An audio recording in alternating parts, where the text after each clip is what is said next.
right now. Pittsburgh's best sports show is about to begin. Call us or tweet us. We've got things to talk about on the Ireland Contracting Nightly Sports Call. Good evening, everyone. Welcome inside the Fan Cave. Bob Pompeani with you at 412-575-2600. That is the number to call. Andrew Fillipponi is up at 93.7 The Fan. They are currently airing the Pirates game. And Pony, so far so good. This offense is unbelievable is a word I would use at this point. Brandon Lau just hit a 3-run home run. O'Neill Cruz, a 3-run home run. Earl Weaver's best friend there. It's 9-4, and even after another standard start there by Bubba Chandler, this team's offense continues to make it a moot point, at least for games that he's pitched.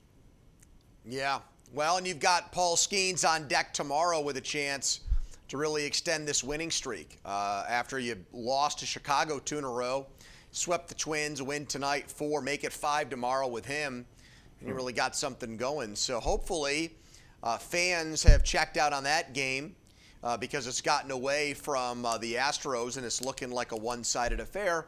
And they flipped over at us, Bob, because I was nervous that you and I were just going to end up talking to each other tonight because there's a Pirates game going on and a Stanley Cup final going on at the same time as us. Yeah, Stanley Cup final is 4-3. It looked like it was going to be a Carolina runaway early on, 2-zip, and Vegas is a very veteran team. They have a lot of talent, a lot of guys who've been around for a long time, and it certainly has shown right now that's 4-3. They scored early in the first, early in the second, early in the third to have that 4-3 lead. I looked at a guy like Dotel. He came in afterwards. I really like this kid. I don't know how far they, I look at Majinski now that he's been reinstated as the guy who in situations like this may come in. But Dotel, every time he's been called upon, Andrew, has done a very good job. And tonight so far, 2 scoreless. Yeah. One of the bigger additions that this team has made, I mean, internally, their development. This is a guy that started the very first game of spring training, and I had no idea who he was. And he came in a really a junk role early in the year when the Pirates just needed innings and got people out. And when that happens and other guys falter and fail, you climb the totem pole, you climb the ladder, and you get into bigger spots. And it's a very important job for this team to have somebody who follows Bubba Chandler in games, especially when the games are still close, because Chandler doesn't work deep into games. And Chandler's problem, in addition to the walks, has been early runs surrendered, and he gave up more runs in the first inning tonight with that Alvarez home run. And his end-of-the-game stat line is not atrocious. 5 innings, 3 earned runs. With the Pirates offense, you can live with that.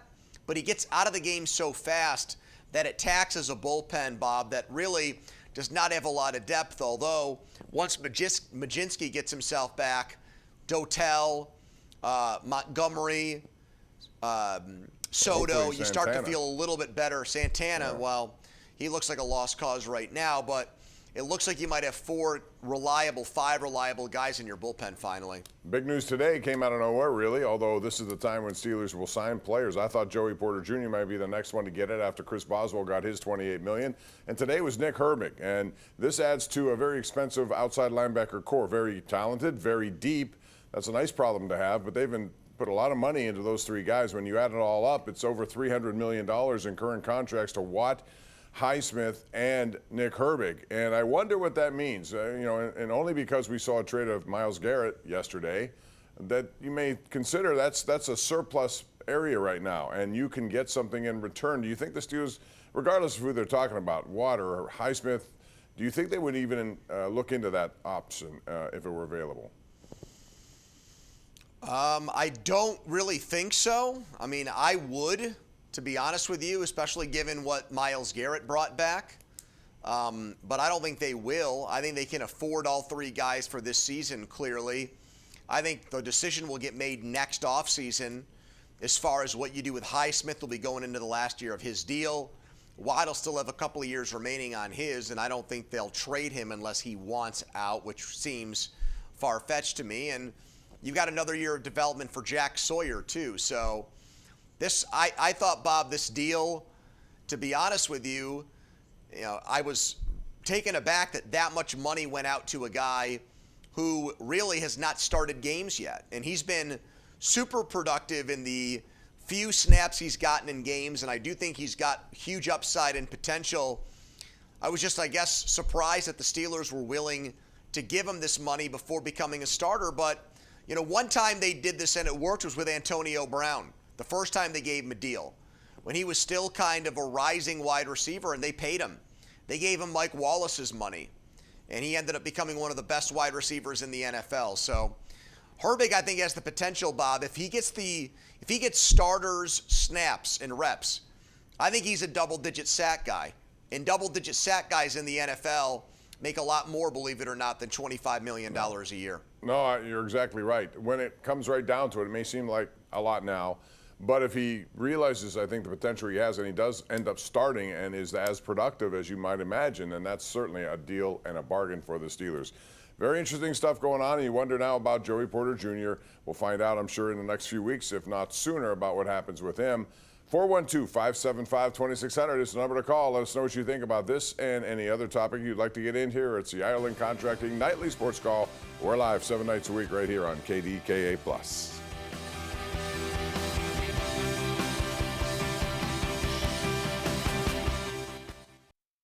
All right, welcome back. This is our Xfinity tweet of the night from Jerry Dulac, our Steelers insider over at the Post-Gazette. Herbig is now the 14th highest paid edge rusher in terms of total value in the league. His guaranteed money ranks 22nd in the league. Steelers now playing their three top outside linebackers, Watt, Highsmith, and Herbig, a total of $304 million on their current one-year deals. But the more you look at that, 22nd in the league, 14th highest paid. Pony, to your point, if he does become the guy you think he can, that's going to be a bargain for the team. And you're right, after next year, then they can reassess everything else when it comes to, you know, guys who may become salary cap victims. And there are a lot of them every year in the NFL. But it still does make you wonder how these guys are going to get used by this coaching staff. You know, Watt, you would figure, still, you know, gets the privilege or the power to pretty much dictate when he's on the field, and when he needs rest, he comes off. Other than that, you're paying him $41 million. He should play the rest of the time. He shouldn't be a platoon player at all. But what happens with Highsmith and Herbig? And how much do they play? I understand, hey, you know, Herbig will be worth it eventually, so you can afford all three guys, but the practical matter of how you divvy up the playing time at that position is going to be fascinating to me, because you believe in a guy that much to give him that contract.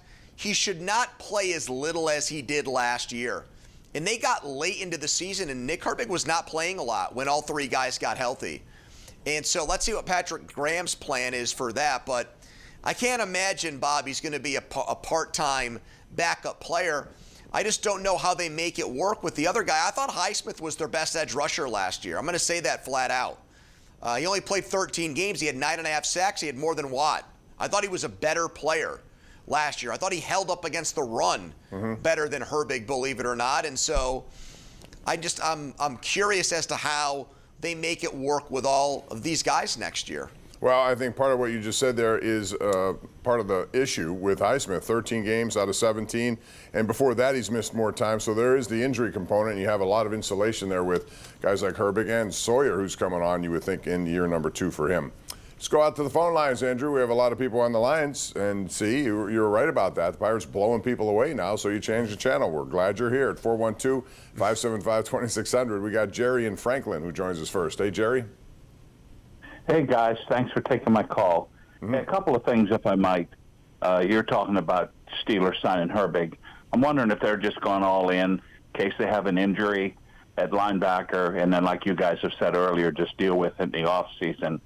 And with the Pirates catching now, with Andy Rodriguez hitting like he is, it really takes a lot of the burden off the whole tandem of catchers on their productivity. So I love watching him bat and walks he gets, and a little power tonight, but he doesn't have a lot of power, but it's nice to see him get on base. Yeah, and that's what he does. You know, Jerry, it's a good point. He gets on base, and quite frankly, he's earned the opportunity to play more than Henry Davis.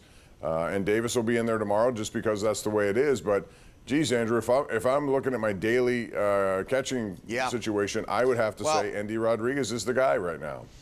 He should be. He won't tomorrow because it's a Paul Skeens day, and that means Henry Davis gets to catch him and call the shots, which is something I'm kind of getting sick of.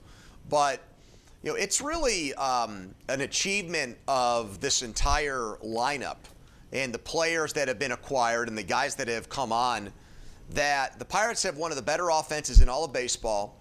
And we're watching them put another crooked number on the board against the Astros tonight.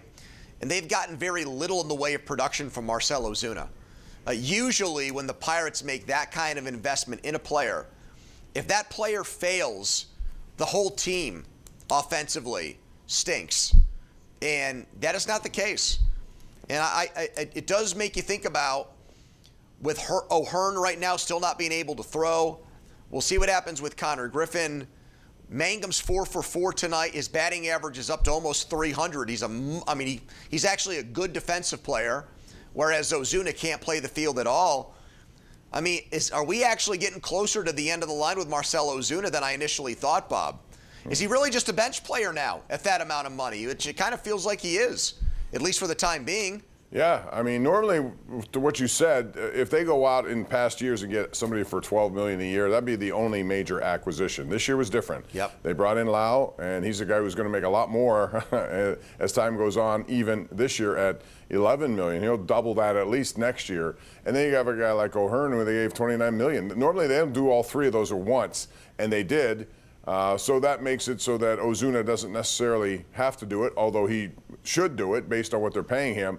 Yeah, I agree. You know, if you looked at their season, and maybe looking back now, they had a lot of potential designated hitters on their roster, even without Marcell Ozuna. But they felt the need to do it. He just hasn't gotten it done, and I'm a little bit surprised it's taken this long. And now I wonder, when will he get in there? If O'Hearn has to be a DH, Connor Griffin, had to do it for a couple of days. When does he get his next opportunity? Well, and he really has not hit right-handed pitching all year. His batting average, I think, against righties is 170, with not a lot of power. And predominantly, you face right-handed pitching. Mm-hmm. So if you've got enough healthy bodies and guys you trust to put out there against right-handed pitching, and the Pirates have done much better against righties than lefties, I mean, I think he turns into a part-time player. And how does he handle that role? He's been great, supposedly, with O'Neal Cruz and Connor Griffin and those guys that are young, and Cruz's part not young, but someone that still needs seasoning. Does he start to get maybe bitter, or does he understand? Maybe he gets it, that he's older and that his role in baseball has changed, and it's not like his pay is getting docked. It's not like his wages are getting garnished, Bob. He's making $12 million. Regardless, if you're $12 million basically to be an extra coach, I mean, you're the highest paid coach in baseball at that point at $12 million a year. So maybe he will take this in stride, but it is disappointing that you invest that much money in a guy and you get such little production, because if he was anywhere close to the guy he was 2 years ago, the Pirates would have the best offense in the entire league. Yeah, and still, I'm going to say this, it's early June. There's still a lot of season left, and who knows how this is going to play out. He may get an opportunity and maybe run with it. He's certainly due to do that. Let's go back out to the lines. Our number one Cochrane Go One Better caller of the night, it is going to be David in Findlayville. Hey, David. Hi, Bob. Hi, Tony. Thanks for taking my call. Mm-hmm. Hey, I want your both opinion. Since Rogers is a quarterback right now, do you think between the three that's going to be released or trade? Thank you. I'll hang up and listen. Well, that depends how it goes. We saw at the beginning of OTAs, it was Will Howard as the backup. I'm not sure how that's going to play out. I'm sure it's early. They'll try a lot of different things, but that's a good question to ask here, Andrew, only because if their intention is to try to put everything in place so that they could get to a playoff again this year, you're going to need maybe a veteran backup and someone who hasn't been, never in a game like Howard or Aller, and I don't think Aller's part of this. I think it's between Howard and Mason Rudolph, and one of those two, whoever loses that job, may find themselves not here. Well, I think I've been fooled by the preseason before, Bob, but I'll tell you what, man, you guys have an awesome appetizer for the NFL season, because no question, so many eyes are going to be on Will Howard, and I truly do believe that his performance in the preseason is going to really shape their decision-making. And if he's great, then I think that makes Mason Rudolph expendable. If against those vanilla defenses, if he is subpar, if he is mediocre, then I think Mason Rudolph is going to be their backup quarterback. And in that scenario, Bob, maybe they could cut Will Howard and get him through to the practice squad if he doesn't open eyes in the preseason, because remember, he was only a 6th-round pick. Right. The rest of the league passed on him 5 times last year. So he has a lot on the line. his NFL career, I think, really hinges on how he performs in those exhibition games that you will call masterfully, beautifully, a couple of months from now. Yeah, Charlie and I are looking forward to that. You know, the big ratings on those normally just because it's first opportunity to see these guys, the new guys. And now with a lot on the line, as you said, it should be very interesting to see. One more call before we go to break. Can I just say something? Can I say something real quick about you guys? I did not know this until someone brought this up today. We've got the Stanley Cup final going on. KDKA-TV used to have local Stanley Cup final games where the Penguins Stanley Cup final would air on Channel 2. It was not Doc Emmerich. No. It was local announcers calling the Stanley Cup final. That blew my mind when I found out about that. That's not that long ago, Bob. No, it was back in 1990s early. We did it all the time, and we had pregame shows, postgame shows tied to it. It was really tremendous, and so that's before any of these regional sports networks came around. And yeah, it was a local feed. We had it. But I'm surprised the national didn't block the local in the Stanley Cup final. That's crazy to me. Yeah, but I think that was before that became a trend. So we were able to have it, and it was tremendous to have on our station. I wish we had more of that, but times have changed. We got to take a break now. Come back. We'll try to squeeze in Matt and Lee right here on the Ireland Contracting Nightly Sports Call on KDKA+.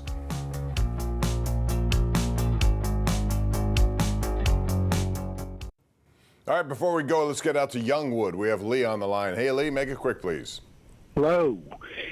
So, if we're 6 or 8 games into the Steelers season, and Rodgers is not a top 15 or 20 quarterback, does he get to continue to start? It depends on where they are as a team. If they're 8 games in, they're 1-7, 2-6, which I don't expect to happen. They could do whatever they want at that point, but I don't think that'll happen. I think he still gives them the best chance to win this season, and that's why he's here. Man, I don't even think then they'd bench him unless it was like done out of pity or sympathy for him to kind of like end his misery. I think as long as he's playing well, even if the record's bad, they'll play him, Bob, because he's made it official. This is going to be his swan song, his final year. I don't think they'll bench him. One final thing before we go, 30 seconds. Do you believe this Pirate offense is worthy of being where they are, which is right now top 10, could be top 5? Yes, I think it's a very deep lineup with ascending players. So I'm going to give it the stamp of approval, Bob. So do I. I'm impressed with every night. These 3 guys they brought in. And I heard you shot 89 at Oakmont today. Is that true? No, I shot more than that. I had too many 3 putts, and yeah, not good. But, we all played our share of good golf. Most of it was bad, however, just because it's Oakmont. Good night, everyone. And thanks for joining us. See you tomorrow. Goodbye, Bob.